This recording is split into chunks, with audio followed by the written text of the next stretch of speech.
Welcome, John.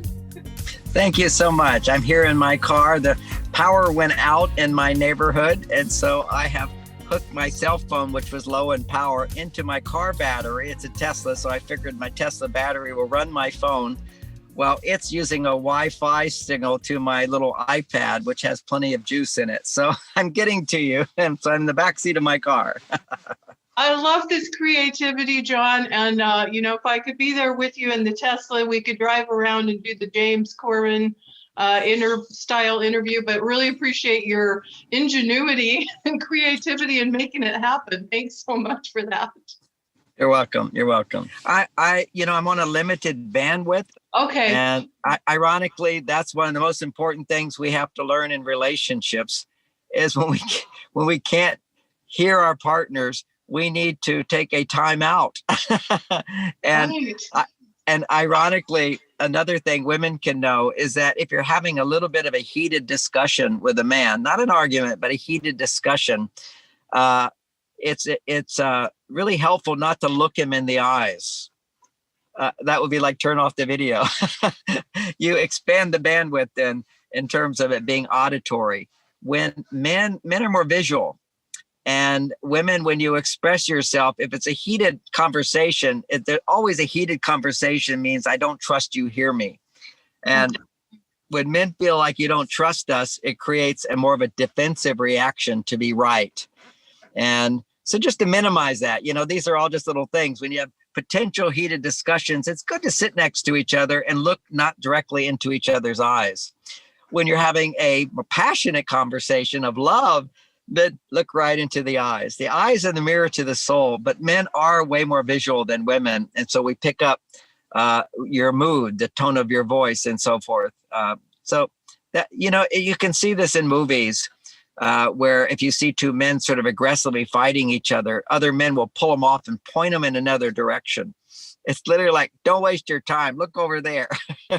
Because, it tends to, once you're in a fight or flight reaction, you become very primitive. We all do. And for men at that time, just have them look in another direction.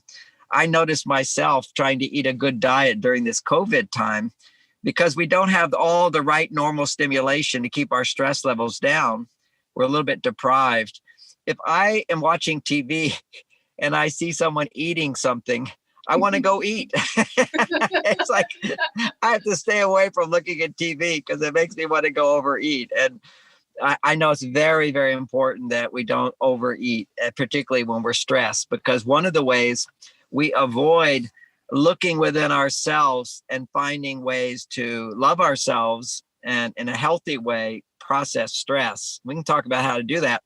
We tend to eat and a little bit's fine, comfort food, but basically all comfort food does is postpone you having to deal with your issues. And it also can make you unhealthy. So you have to have an alternative to our addictive tendencies. All addictive tendencies will tend to suppress our negative emotions. And I know I'm just sort of launching out here, but I had some thoughts today and I want to share another one when I'm talking about how men and women are different. This was a new idea that I had. I explained it very clearly. And that is that, we've talked before about how men have a male side, testosterone, women have a female side, estrogen. And, we all crave balance and we want to come together. There's a place inside of men is that when they're stressed, we know this is a big problem for men, is they have addictions. Addictions are actually a way that a man can go to his female side when he feels he can't connect with his wife. When he's not getting enough sex, connecting to the female side, he will then have addictions. Addictions are him feeling I'm dependent on something outside myself to feel good. See, that's what estrogen is. Estrogen is our female hormone that says I depend on others. And our testosterone hormone is I depend on myself. And when men don't feel confident in themselves, that's when they're stressed, their testosterone goes down and they feel stressed, they will tend to fall over and go to their female side and depend on something external to make them happy. A healthy way to do that is making love. That is natural, elevating, and ironically, it's exactly what the word says, making love. Making love is so important that we can do in our lives. And it's why single people want to find a partner.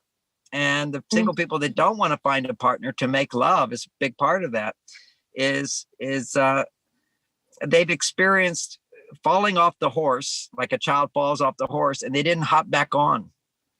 And that's very, very important, is that when you have a traumatic experience that if you've had an experience with a man, I know mainly women are listening, but this would apply to men as well, is that if you have felt hurt by someone, your tendency is avoidance. That's the way the brain is built. When your hormones are out of balance, that's increased 10 times. Basically, if you're in danger and you're a woman, your fight or flight hormonal reaction is increasing testosterone and decreasing estrogen. Now, for man, it's just the opposite, just to keep it in context. For men, when they're experiencing a stress hormone, their testosterone is low, their self-esteem is low, their confidence is low, they're feeling defensive. Their estrogen levels start to rise, and they experience a greater dependence on something to make them feel good. And that's what addiction is. Oh. And for women, being addicted to being single, you see, we have to see that that's a lot of women, they've just been unlucky in love. And so they just give up, or they have high standards, or they're living in a place of what we call a bias towards negativity. When you have a stress, let's say you've been burned, then if you're in a stress state, your brain is looking for where is the fire. Okay, so I'll say that again. It's a little not too easy to understand here, but if I've experienced being burned by fire caused a stress state. Now, just my life, I'm feeling stressed. As soon as your body goes into a cortisol response, it remembers that which in the past also caused the cortisol response. And so now you're looking at a man hurt me, or I felt hurt in a relationship. And now I'm just feeling stressed. My economy's down. My hormones are out of balance. My work's not so easy. Whatever's throwing you out of balance, if you're in a stress state, your brain will start going to looking at the negativity of men instead of the being optimistic about men, seeing the good that's there, but only being able to see the negative, which is there. And this is a bias the brain goes through. In very simple terms, I like to simplify with little stories and metaphors. Yeah. If you can think about a woman's brain, it's different from a man's in that under moderate stress, this is just a daily grind. Under moderate stress, or just simply hormonal imbalance, where her testosterone is more than her estrogen.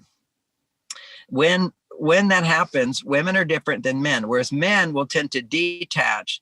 Under moderate stress, we become more detached. We minimize. No big deal. Don't worry about it. It's not a problem. Forget it. These are all tendencies in men under moderate stress to regulate stress in their body to lower it.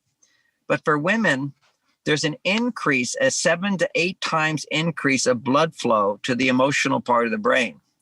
Wow. Whereas men tend to minimize, women tend to amplify. Now, where would that amplification come from? Is the estrogen, which is the hormone women need 10 times more than men, and they need 20 times more than men in order to fall in love.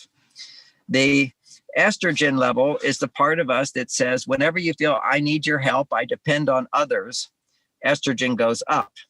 And estrogen allows you to be aware of your need for others. And as that need's being fulfilled, then you need others more, and it rises higher and higher. Well, think about that as a woman in a community raising children, always depending on her community to support her. The men are all gone to war. They're all gone hunting. They're gone for a while. Women have to depend on each other. So naturally, if you don't have what you need to amplify by communicating what I need. And in primitive states, the way we communicate what we need is by complaining.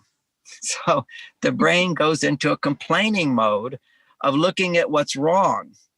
So now let's apply these ideas together, and what you'll get under moderate stress, as soon as the stress is starting to increase, a woman will remember this, the brain will remember the stresses of the past and start looking for where is the danger here? Where is the danger here? Rather than where is the benefit here? Mm. Like if you visit my house or in my Tesla car, you go, oh, what a great car. This is so fun.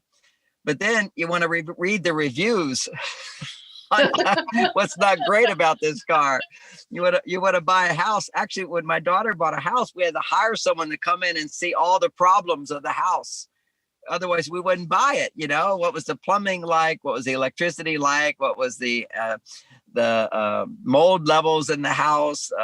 You know, how effective was the heater? What were the bills? You know, you have to see what's wrong with the house or there leaks.